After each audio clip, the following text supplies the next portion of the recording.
Mercia was attacked by the Lord of Calamity and the town was lost. They say a bizarrely dressed witch chased down the townspeople and devoured any she caught. That must be the Lord of Calamity.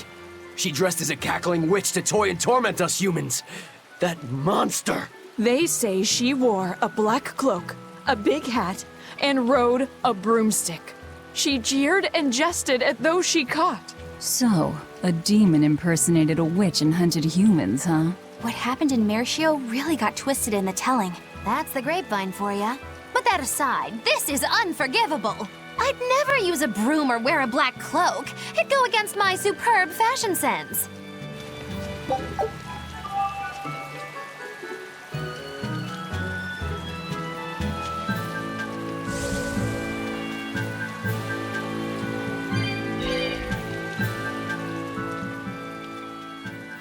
Oh, woe and misfortune, meow. The harbinger of the end has come to Norman Island, meow. The harbinger of the end? What are you talking about? The harbinger of the end is said to deliver judgment upon the world, meow. If he judges us bad, he will destroy us all. If he judges us good, he'll grant a single wish, meow. That's rather binary. Sounds like a man of extremes. Not just extreme, but all-powerful, meow. Whatever you do, you'd better stay away from Norman Island. Okay, just stop. Stop telling us not to do things. Did you guys hear? The search party that went to the Laban tunnel was wiped out by a demon. Really?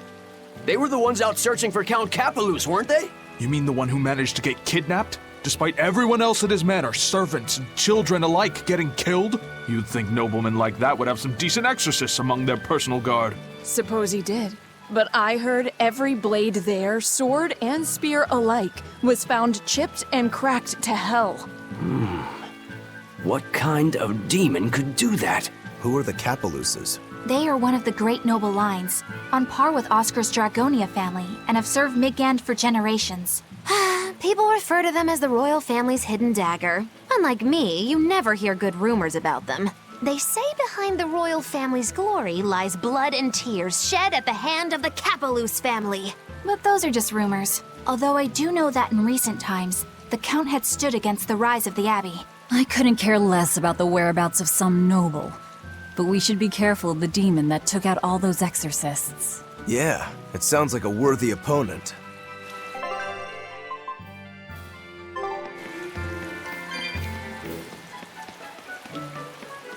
I've got a message from the boss. An antique collector named Wanjin has died, and his sizable stash is being sold off. What do I care about some old pots and paintings? I doubt you do. This message isn't for you. It's for Eisen. For me? Why?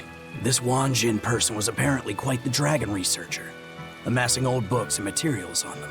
The boss just figured some of those books might come in handy to you. I see. There's a shop out in Port Cadnix that's unloading them as we speak. You might want to get a move on before they're gone. Port Cadnix.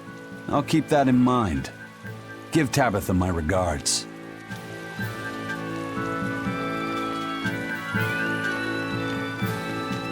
That place really was a prison island.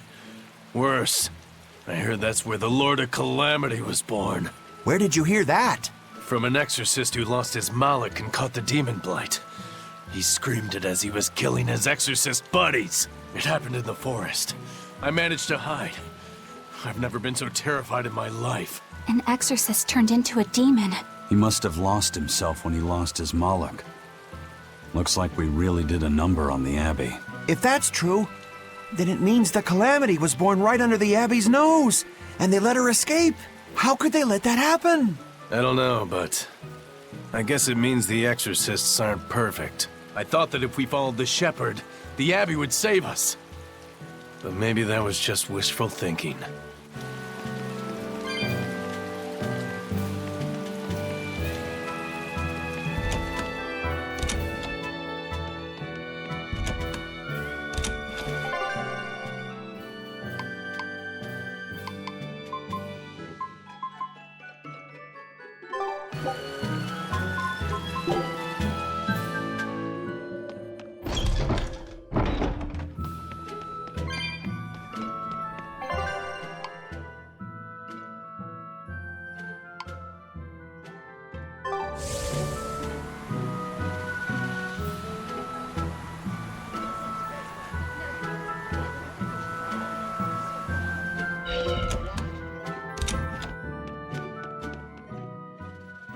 Oh ho ho! If it weren't Eisen, I haven't seen you in forever, laddie.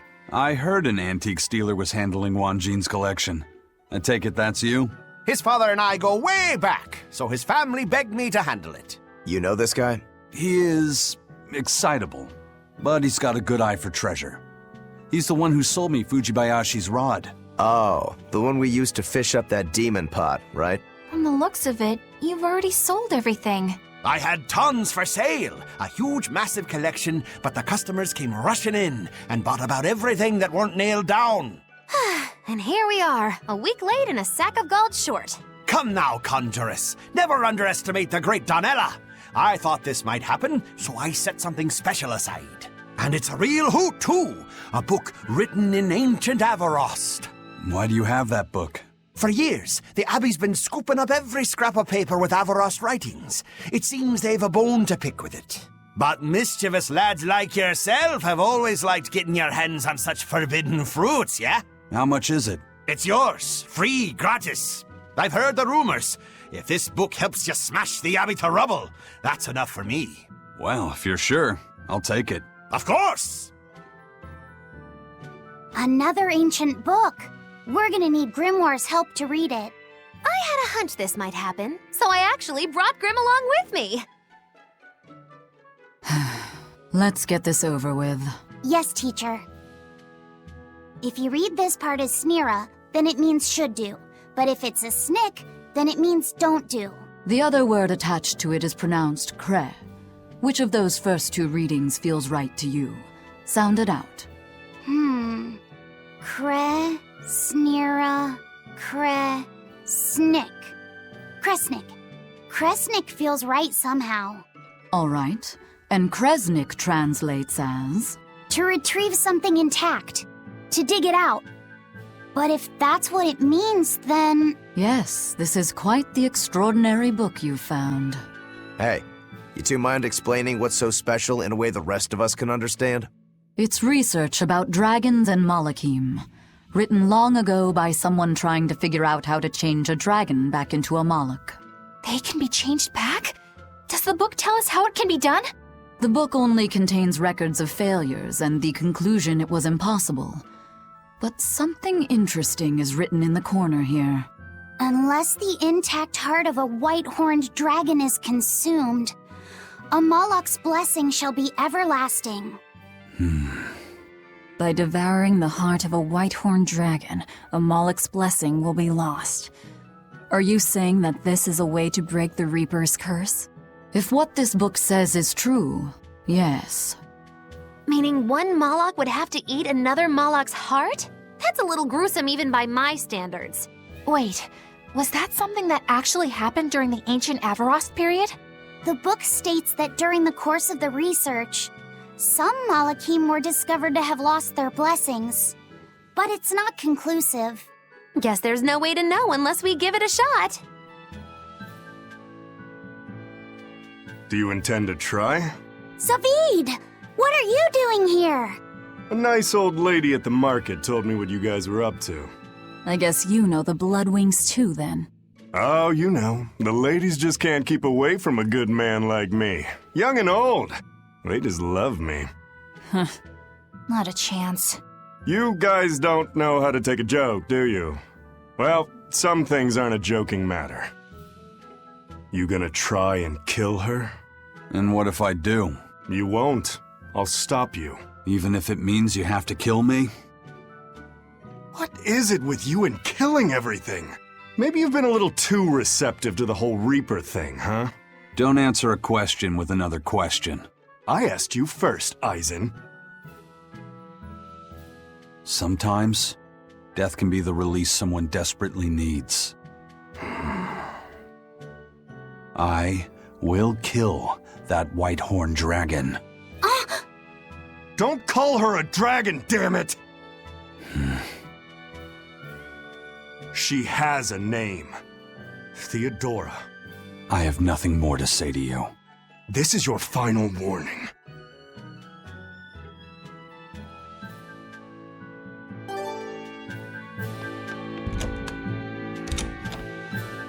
Who would ever guess that devouring a dragon heart could lift the Reaper's curse?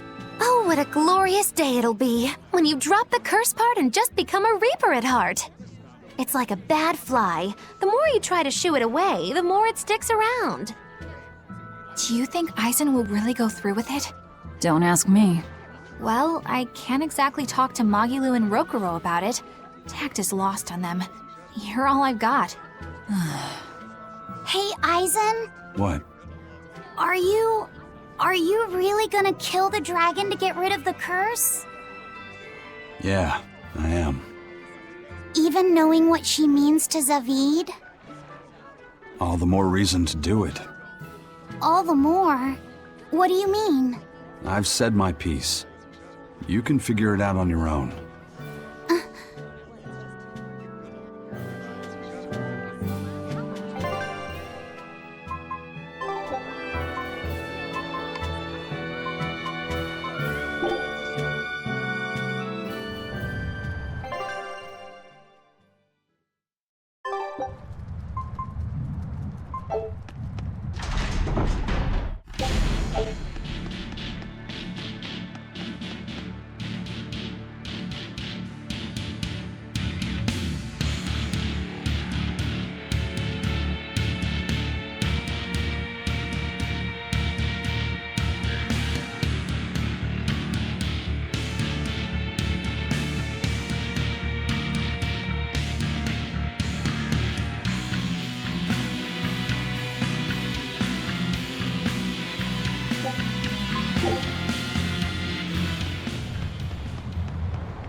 How many times do I have to tell you? You just don't get it! You're the one who doesn't get it! You're just making a lot of trouble where there shouldn't be any, old man! What did you just call me? Say that again, I dare ya!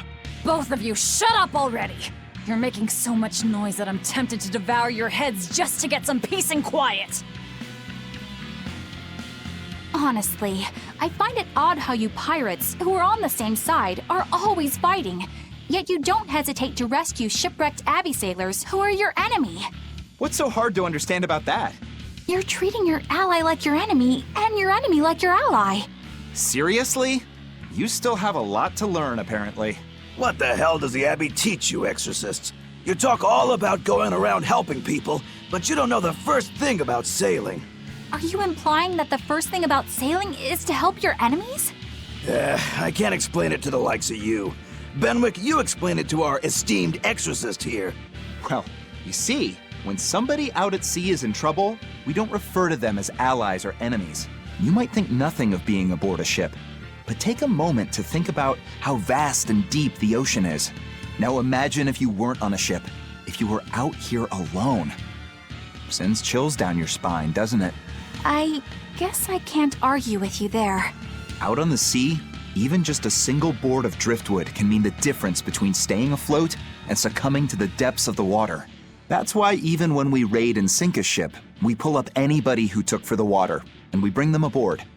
I know it sounds hypocritical to attack someone's ship and then rescue them out of the water, but that's just the way things are on the sea. You pirates are an interesting bunch. Plus, if the people we rescue end up getting another ship, we can attack them again and take all their new loot. You don't go and kill every last prickle boar in the forest, or else you won't have any more to hunt later. It's the way of the world. And my faith is gone.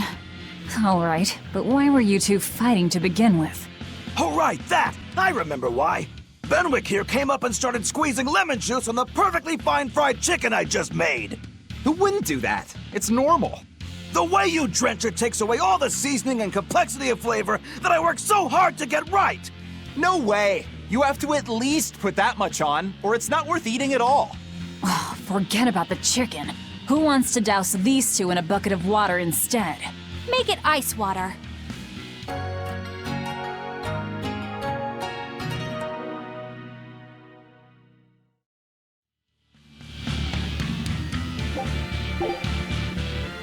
Dial, Medusa wants to use some octopus demon to make dinner tonight. Let's go catch some together. Okay, sure. We can go as soon as I'm all done here. Okay, but hurry! You and Kamoana seem to have become really good friends. Yeah, I guess she's really latched on to me. I think it meant a lot that you protected her when we were attacked at Titania. She told me that lizards usually feel cold to touch, but that you have a warm heart deep down. That's not me at all. I'd have run away if I had my tail back, but I'd already gotten surprised and dropped it. So what else could I do but fight? Oh yeah, I guess you'd lost your tail, hadn't you? Has Kamoana stopped trying to scare you after that? It looks like it, yeah. Long enough for my tail to regrow again, at least. Oh, it's back! I didn't see. Boo! Ah! Oh no, his tail! Kamoana, sweetie. You know better than to scare Dial.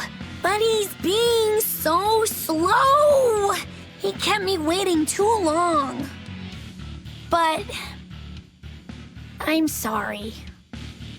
It's all right. It'll grow back again. And besides, lizard tails make the best bait for octopus demons. I'm sorry I kept you waiting. Now how about we go catch us some dinner? Yay! Let's go, Dial! Let's go!